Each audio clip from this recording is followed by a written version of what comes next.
Today we're exploring the unseen side of Tiffany Stratton. On television, she is portrayed as both the present and the future of the women's division. Because the center of the universe is back. But there's much you don't see.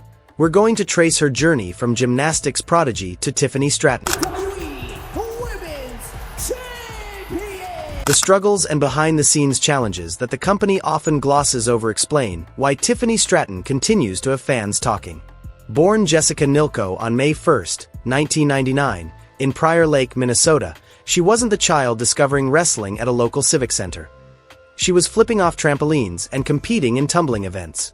As a teenager, she trained in the U.S. gymnastics program, specializing in trampoline and tumbling, and her dedication paid off with a bronze medal on the double mini apparatus at the 2016 U.S. Championships and representing the United States at the 2017 Canada Cup. Alongside gymnastics, she competed in powerlifting, setting state records, showing a rare combination of grace and raw strength. Friends remember a young athlete whose mornings were spent perfecting routines and afternoons in the weight room, with little time for a typical high school social life. She once said she liked the discipline because it meant she didn't have to attend parties.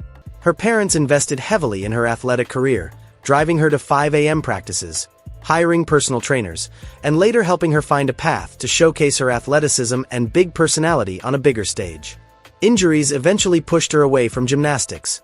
A stress fracture in her foot in 2017 ended her Olympic dreams. She enrolled at St. Catherine University in Minnesota, continuing weightlifting, but the desire to perform never faded. Stratton has joked that she was the problem child on her gymnastics team because she refused to stay quiet when coaches barked orders, always wanting to show off, talk trash, and shine under bright lights, traits at odds with the stoicism demanded in judged sports. Watching women's wrestling on television, she realized there was a place where her attitude and athleticism could truly coexist. Stratton's mother, determined to help her daughter transition into wrestling, reached out to local legend Greg Gear, who was hesitant at first but agreed to meet the teenager. He later recalled that she arrived with a resume listing gymnastics medals, powerlifting records, and bodybuilding competitions. During an early training session, he took her to a show featuring a women's ladder match, and she turned to him saying, "I can do that." Despite having never taken a bump, Gear saw something in her stubborn confidence and agreed to coach her, emphasizing that wrestling is built on respect and instructing her to follow directions and avoid attitude with trainers. They occasionally clashed because she wanted to understand the reason behind every drill, but he admired her drive. Ken Anderson joined the sessions to teach ring basics, including footwork, bumping, and emoting for the camera. These early sessions focused on unlearning gymnastics habits, since gymnastics emphasizes landing on your feet perfectly, while wrestling often requires landing on your back to protect yourself. WWE noticed her quickly. After multiple tryouts where she was ignored or told to keep training, Gear called in a favor that got her in the door. She signed a developmental contract in September 2021 and moved to Orlando to train at the Performance Center, which she likened to Disney World for wrestlers, learning ropes work, promos, and integrating her gymnastics into her wrestling. She later described those months as humbling, going from excelling at everything to struggling with basic drills among experienced independent wrestlers. Her athleticism remained her signature, and coaches encouraged her to incorporate flips and moonsaults into her repertoire. Stratton debuted on NXT television in December 2021 as a spoiled daddy's little rich girl, rolling out in a pink robe, bragging about shopping sprees, and declaring she could buy anything she wanted. The character was entirely Stratton's own creation. On a podcast with Booker T, she said she pitched the persona to get on TV quickly, thinking a bratty attitude would stand out. In the early weeks, she carried a credit card labeled Daddy and acted like a 2000s teen movie villain. She defeated Fallon Henley in her first match and soon became part of comedic storylines, including a feud with Seer, a Japanese star whose gimmick involved a magic necklace transforming her from a schoolgirl into a warrior. Stratton mocked the necklace, claiming she had designer versions at home, and the feud peaked in a match where lights and effects shifted mid-match when Seer activated her necklace. It was campy and silly, but it gave Stratton camera time and practice selling moves. Shortly after, she clashed with Wendy Chu, a character who wrestled in pajamas and carried a body pillow. Chu stole Stratton's credit card and spent the day at a spa, leading to vignettes of Stratton chasing her through the Performance Center in high heels. Their rivalry culminated in a lights-out match in August 2022 under dim lighting, where they brawled backstage, used a Lego-filled pillow as a weapon, and ended up covered in confetti. Chu pinned Stratton, and she disappeared from TV soon after. Rumors suggested Creative had abandoned the daddy's girl gimmick, but in reality, she had suffered a concussion during training requiring a hiatus. When she returned in January 2023, the credit card and references to her unseen father were gone. She later explained the daddy element was scrapped because Creative never found an actor for her father and the storyline had run its course. She kept the spoiled brat attitude but evolved into a more independent rich girl who insisted on being treated as the center of the universe. Because the center of the universe is back. During this period, Stratton developed what she calls the prettiest moonsault ever. In an interview, she revealed that she debuted without a finishing move and had to improvise one live, blending her gymnastic skills with wrestling basics to create a triple jump moonsault, hopping from the bottom rope to the middle, then the top rope before flipping onto her opponent. The move looked spectacular and immediately set her apart, though it was risky, as early attempts sometimes resulted in her kneeing her opponent or over-rotating. Teammates at the Performance Center helped refine the timing and landing, and she later added the Tiffy twist, a corkscrew senton from the top rope, to her arsenal. These moves built her highlight reel and showed she had real athletic talent beyond her character. Her matches improved as she gained experience, facing Indy Hartwell, Roxanne Perez, and Kiana James, learning longer and more physical bouts. In promos, she leaned into her brattiness, complaining about the Performance Center's coffee and telling interviewer Mackenzie Mitchell she'd rather be at a spa than sweating in Florida. At the same time, she showed glimpses of vulnerability backstage, hinting that her confidence sometimes masked insecurity about her lack of experience, which kept fans engaged. When Mandy Rose vacated the NXT Women's Championship, Shawn Michaels announced an 8-woman tournament. Stratton beat Shea Dolan in the quarterfinals, outlasted Roxanne Perez in the semifinals, and faced Lyra Valkyria in the final at NXT Battleground on May 28, 2023. She won using a mix of athleticism and opportunism, faking a knee injury to lure Valkyria into a false sense of security before springing up and hitting her signature moonsaults for the victory. Critics said she was being pushed too soon, but she responded with humor, tweeting, "I guess being pretty and talented is a crime." On television, she celebrated like she'd won an Oscar, cutting a promo about being the greatest NXT Women's Champion of all time after just one day. Her title reign lasted 107 days and was defined more by character work than 5-star matches. She defended against Thea Hale at Great American Bash in a submission match, where Hale locked her in a Kimura and it looked like the champion would tap out. But Drew Gulak and Charlie Dempsey, Hale's own coaches, threw in the towel, costing their student the match and allowing Stratton to retain.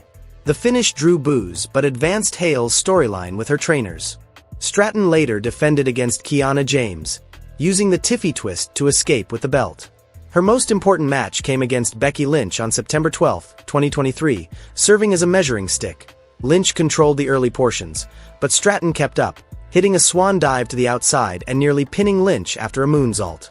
When Lynch finally won with a manhandle slam, she pointed at Stratton as if to say, "She's got it," and that nod from a legend helped legitimize Stratton despite the loss. Within weeks, she quietly vanished from NXT, preparing for the main roster. Stratton's main roster debut came at the 2024 Royal Rumble, entering near the end, hitting a flurry of dropkicks, and almost throwing out Bayley before being eliminated. While she didn't win, the brief appearance gave national audiences a taste of her persona.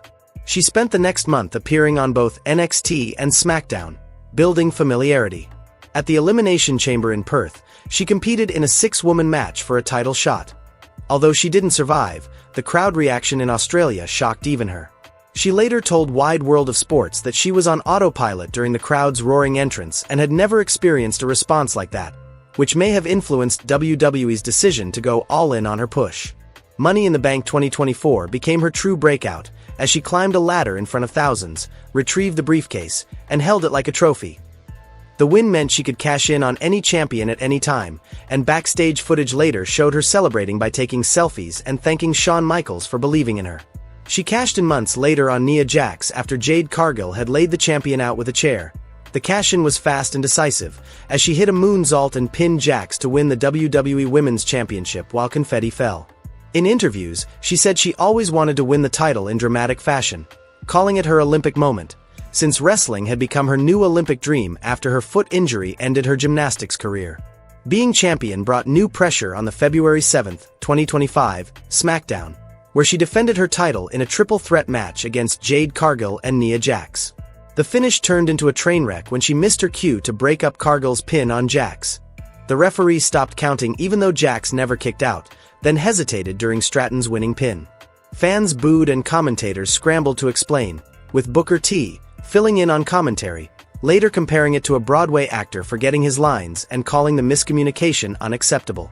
He acknowledged that Stratton was still learning, that Cargill came from AEW's style, and while Jax liked to call matches on the fly, Stratton's lateness caused confusion, leaving everyone unsure whether the referee or Jax should salvage it. WWE removed the botched finish from highlight packages, but fans clipped and shared it online, and the incident fueled those who believe she was being pushed too quickly, with social media users writing threads comparing her to other women like Liv Morgan and Sonya Deville who had to grind for years before getting a title shot. Stratton responded by doubling down on her training, posting videos of herself doing springboard clotheslines, practicing her moonsault, and studying match tapes with Fit Finlay, a veteran producer. On television, she cut promos acknowledging the mistake in character, claiming she intentionally made it look like a botch to throw her opponents off, showing that she wasn't hiding from criticism. Just 1 week after the triple threat controversy, Stratton and Charlotte Flair were booked for a contract signing in Chicago, with Wade Barrett moderating, but the crowd hijacked the segment, chanting for CM Punk and booing Flair. Flair, frustrated, passed the mic to Stratton, and without a tight script, she riffed and took personal shots, referencing Flair's 4 failed marriages and claiming that after WrestleMania, she'd still be alone, a line that drew gasps and cheers. Flair snapped back by saying Ludwig Kaiser was in her DMs, and the exchange veered into real-life territory.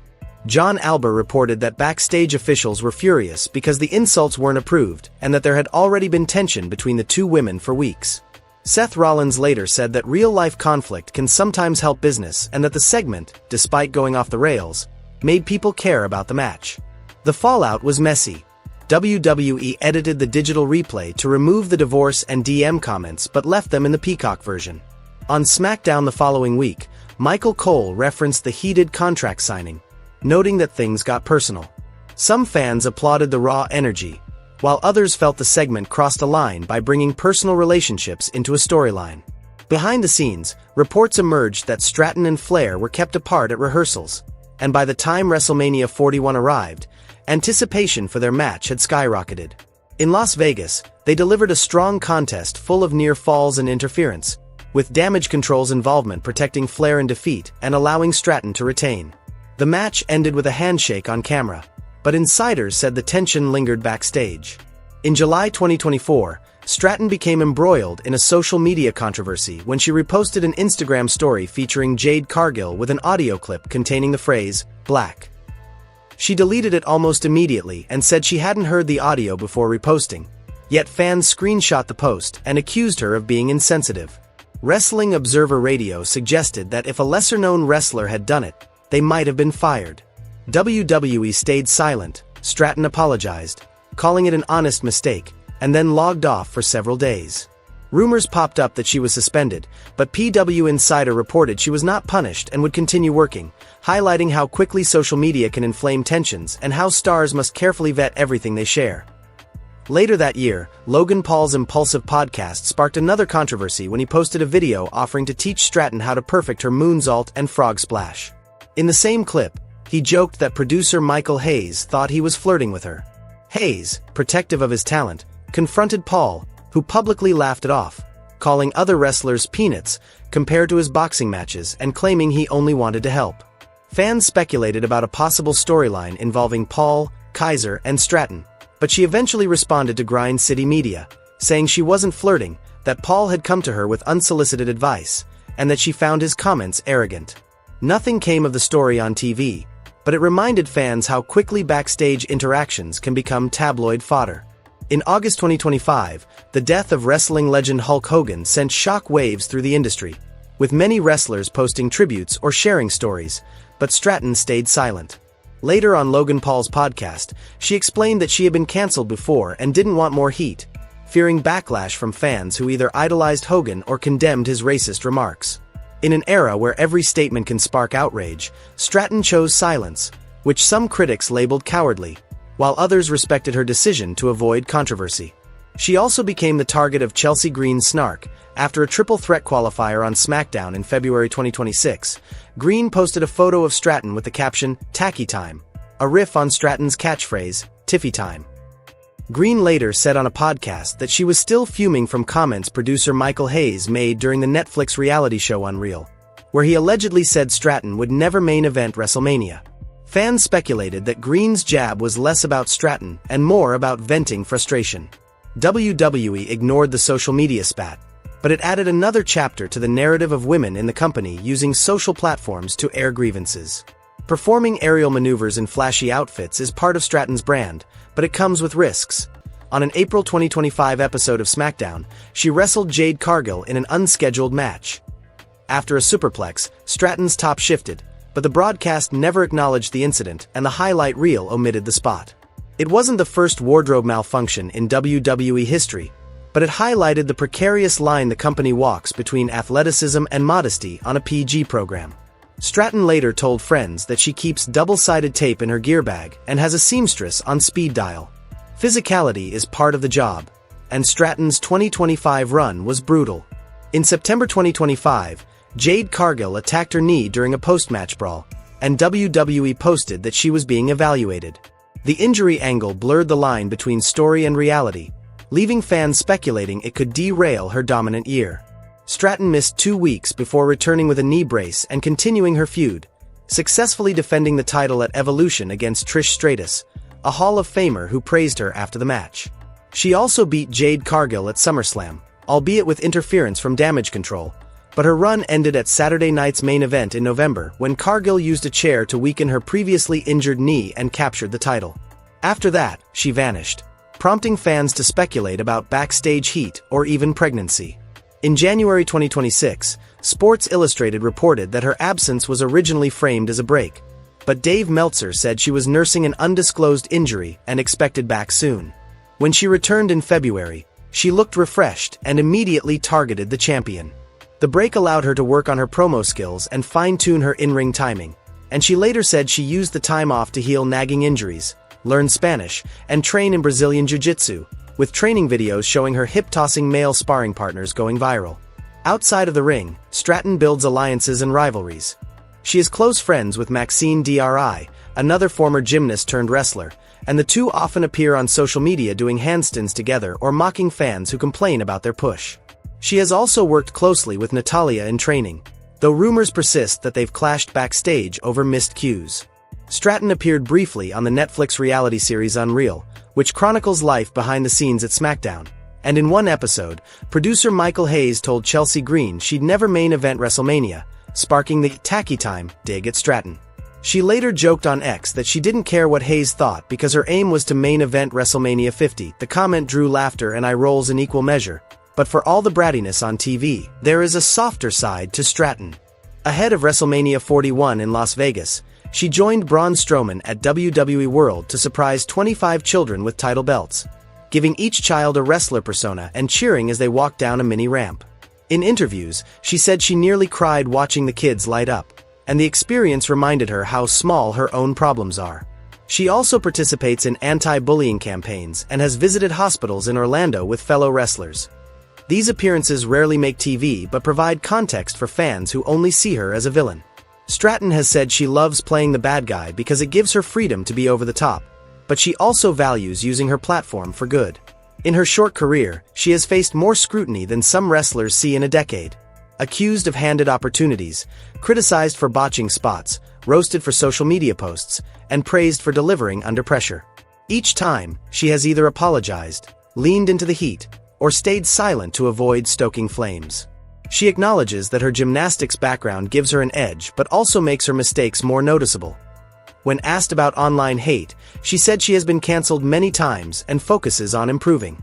Her mentors taught her early to avoid attitude, and now she knows when to stay quiet and when to push back, which is why she keeps bouncing back.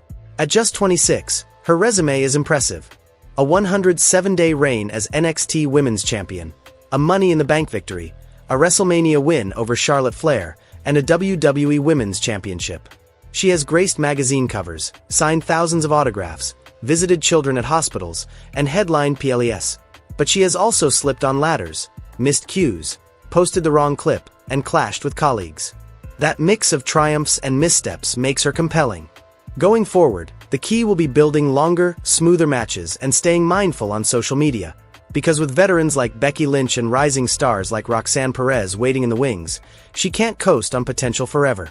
But if she continues to grow at her current pace, she could anchor the women's division for a long time. No matter what you think of her, Tiffany Stratton's journey from gymnast to WWE star is far from boring. It's messy, it's flashy, and it's happening in real time.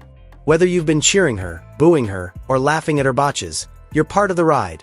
And if there's one thing we've learned, it's that the buff Barbie always finds a way to land on her feet, even when she almost doesn't.